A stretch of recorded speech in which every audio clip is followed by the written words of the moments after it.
All right, Jenn Aube from DoYouBake and Crave It. Thank you so much for spending a few minutes to talk about all of your amazing PR success. Sure, Josh. I'm like really excited to be here. Oh, good. So, first off, please tell us a little bit, just real briefly, kind of a little bit about your story, and then a little bit about what your company does and what you sell, what your website is, that sort of thing.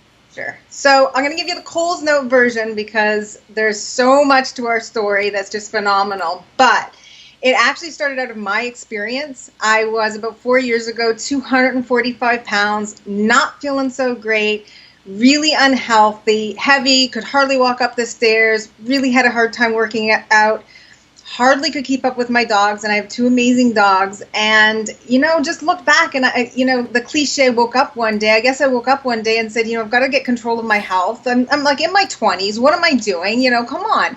And I was busy, professionally doing great. So this was an area of my life that I was looking to sort of connect together. And over the course of a couple of years, I actually lost 120 pounds. Wow. Wow. Yes. And so that's my personal story. And out of that, I created this entire concept around sort of going back to basics. And I like to talk about that a lot, about bringing real food back home. I, very similar to most people, running around like crazy, busy 24/7, grabbing whatever I can, heading out, to restaurants and fast food and gas station stops where they make delicious sugary coffees. And, it's the way of which we kind of live today. And I just started saying, you know what, there's got to be a better way. And it started with food. It really did. It started with going back to sort of that basic approach of making my food from home. And as I started to lose weight and gain control of my health, people naturally started to say, what are you doing? What fad diet are you on? Right. What weight loss product are you using? And I was like, no, it's simple. It's food. And I realized people today are so busy, they don't have the time nor the energy to figure it all out.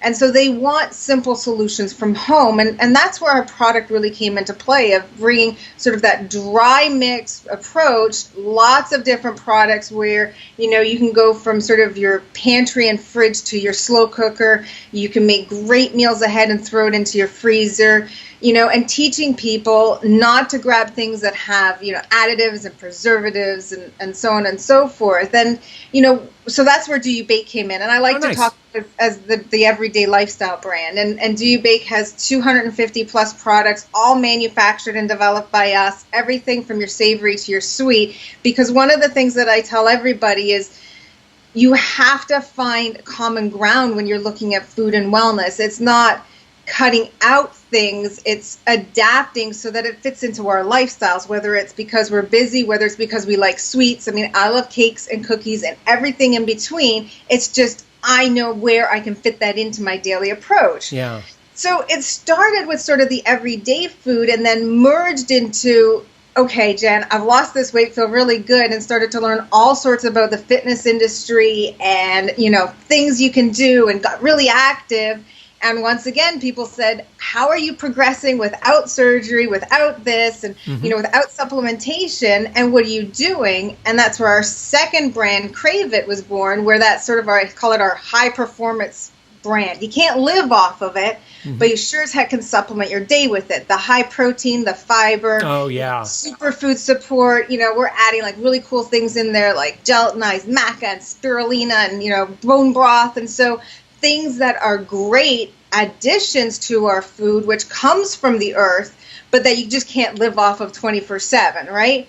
And so the two really complement each other. And then just this week, we launched our fitness studio, which again, my love for food and fitness, I'm all about wellness. It's got to come together, and they go so well hand in hand. You can't talk about wellness without saying, I got to move a little bit more and I got to eat a little bit better. Yeah. And so, we're really the pioneers of saying, I hate to put it mildly, but screw the supplementation and screw all the other stuff where we're in fad diet mode.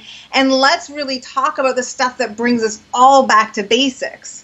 Yeah, agreed. And you and I have talked at length at other times, you and I also kind of have a shared experience in that I used to be a heavy guy too. I was pushing 230 and, really just looked at my exterior and said, you know what, it's not in alignment with where I want to be. And, took massive and consistent action over a period of time. So I applaud you. I mean, personally, I know I applaud you for your work. And, it's really cool. And so the person who's watching us right now, and we're going to talk about PR here in just a second now.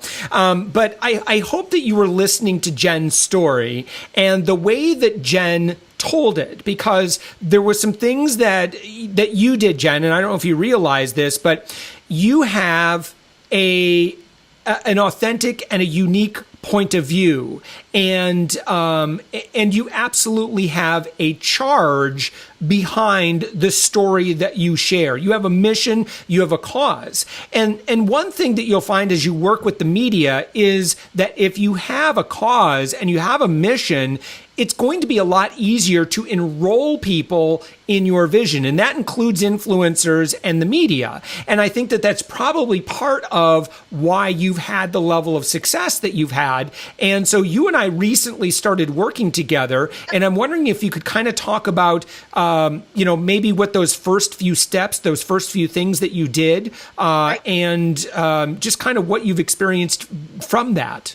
Yeah, so it's awesome. I mean, you and your team are fantastic. So I'll start and preface it with that. When I first got into this with you, I had no idea what to expect. I had no idea what type of work or time commitment. So I just kind of dove in. I mean, you and I had sort of that initial onboarding conversation. And then from there, you gave me sort of my charge in terms of do these things and we'll help you along the way. And, again, it was that entire onboarding process of watching your videos, of, shooting you a message, of shooting Rachel a message and saying, hey, how do I do this? And responding to the media inquiries. So my first few, I was really nervous. I wanted to write what I felt they wanted to hear, what I felt. Do you know what I mean? It's like my first few responses were, does this look good enough? Does this sound great enough? And I sent those off to Rachel and she gave me some advice. And I have to tell you, Josh, once I got rid of sort of getting out of my own way, and I use this a lot even with other folks that I talk about with wellness, get out of your own head, get out of your own way, be who you are, be authentic. And if you believe in what you're doing, your mission and your vision, it comes through in your writing and when you talk to people. So the minute I did that, and the minute that I said, this is who I am, this is what I stand for, really not hearing what other opinions are out there, because I come from a place of authenticity of my own experience, it just started to grow from there. And I would hear back from the media, and even doing the phone interviews, I take that same approach. Your first one, you get nervous because you don't want to sound stupid. You want to sound educated enough. And what I realized is people really do, from the folks that I spoke to, the media, they want to know. They want to hear your experience, because there's so many people that are out there like me or other people with their stories, and it gives you a way to connect with people. So when I talk to the media now, it's from my point of view, being able to share my knowledge and help people. And I come from a place of helping, and, I just love it. So for me, I've loved every aspect of it, whether it's being interviewed for something to do with how to grow a business as an entrepreneur and my entrepreneurial success, whether it has something to do with health and wellness. All of it just comes from a place of passion and authenticity. And I just share my story. That's all I do, is share my story. That's incredible. So could you share maybe some specific examples of some different media outlets that you've been featured in lately? Yeah, I'm so excited. So we got a few coming up, but I'll talk about the ones that recently been in. And it's happened so fast, it's almost been incredible. We were featured in Redbook magazine, the actual magazine, and they also posted the article online, so we're featured on Redbook Online. My story's been featured in Prevention Online magazine and was syndicated through Women's Health. Wow. And then most recently, I had the most amazing article written through Runner's World Online that everybody I sent the article to said that the article was so well written, and it was also syndicated on their Facebook pages, on a bunch of other of their motivation centers. It was, it had like well over 900 or 1,000 likes within the first day, hundreds of shares. And so for me, that empowers me to keep moving forward, because it shows me people are interested in learning about how to make changes and just provide a little bit of hope. So, there's a few other. I got into Open Express and American Express as well, nice. Open Forum, and a couple other online health or outlets as well, like HealthZet and LifeZet. Love them. They're fantastic as well. And it just continues from there. Oh my gosh. So for those, for those we use a tool, we have an agency level membership through a service called HARO, which is part of Vocus Incision. And that's one tool that we use. And, if you follow exactly, and you do, and Jen, I have to compliment, if you follow exactly what we tell you to do, and you really work on your responses to learn how to communicate in a way that the media are going to really be attracted to, and you're fast. You do exactly what they ask. Really, and you've also worked on your authority and credibility, which I know you've done that as well. This is a system.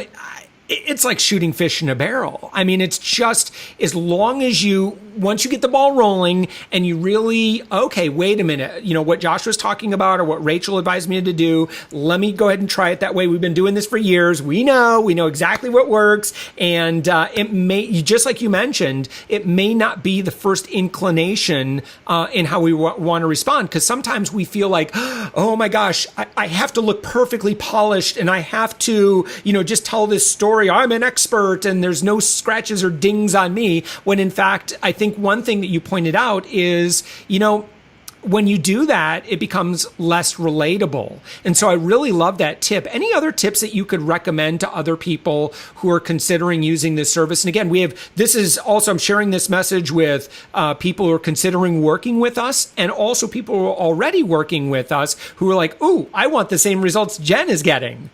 Yeah, so you have to be consistent. So I set aside time every day to do this, and it's always in the morning when I wake up. So it's predictable in terms of when I get the responses, in and around, an hour or two in terms of inquiries. So I'm always filtering through the inquiries right when I get up in the morning, and I do get up early. And then before I go to bed at night, I also do it then. And then if I have time, I also take a look at them sort of in the midpoint of the day. So I am doing this 3 times a day. I schedule it into my day. Mm-hmm. And for that, consistency is important. It's no different than anything in life, and using weight loss as sort of an example. You have to be consistent, and you have to put your effort forward.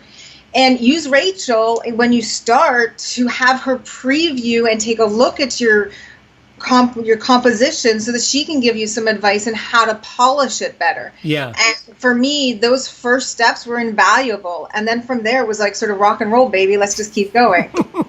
So Rachel, by the way, for those who don't know, Rachel's is our project manager for most of our PR clients. So Jen, is it worth it then? Without a doubt, it's worth it. Without a doubt, because it lends a level of credibility not only to yourself, but the organization that you're building that is invaluable. And if somebody's going to ask me today, what's my return on investment? There's no number I can put around it. Again, it's credibility. And, people would give their eye teeth for this level of credibility and exposure. Forget about just standard, book read, hardcover media, but to be able to be featured online and have your name associated online with some of these great media outlets that are doing some fantastic work is invaluable. So I don't put a number around it for the reason that it gives and brings so much more to the table. Yeah. And I think the thing that's exciting for me when I think about this is the foundation that we're building for the next 5 to 10 years. And if we're at this level of media credibility today, imagine what is ahead for you in the next few years. I mean, we have clients that are now getting on reality TV shows, or getting larger and larger TV appearances, national media appearances. And it all starts with, this, feature in Prevention Magazine, or it might start here or there. And it really, that's the thing about media credibility is you just keep building upon this foundation. You just keep on climbing the ladder. And I think another thing that's good is that you get a lot of experience too. Because as you mentioned, the first time you did that phone interview with a reporter was a little nervous. It made you a little nervous. Understandable. Right, exactly. And it's honestly fantastic. And being able to help influence and expose issues that are important to you on a broad scope. I mean, again, I think that if you look at the short term, long term, I think you can't look at this myopically. Yeah. You have to have a long term vision. I mean, if you're in building your corporation or your organization for the long term, and I say this to every entrepreneur, you can't look at it on a day by day, hour by hour basis. You perform the things in order to be productive, to make your goals, but those are just little pieces that add and stepping stones. And you're right, your collection, you look down the street in terms of 5 or 10 years of where you'll be, and I can't imagine myself not doing this now, not continuing with it, because it just adds so much additional scope to what you're doing and your vision, that when people look at you, they go, oh wow, they start to gravitate towards your message and towards your vision and the products you're selling and all of that. That's fantastic. So I guess, Jenn, one more piece of advice to someone who's saying, well, gosh, I know I need more exposure.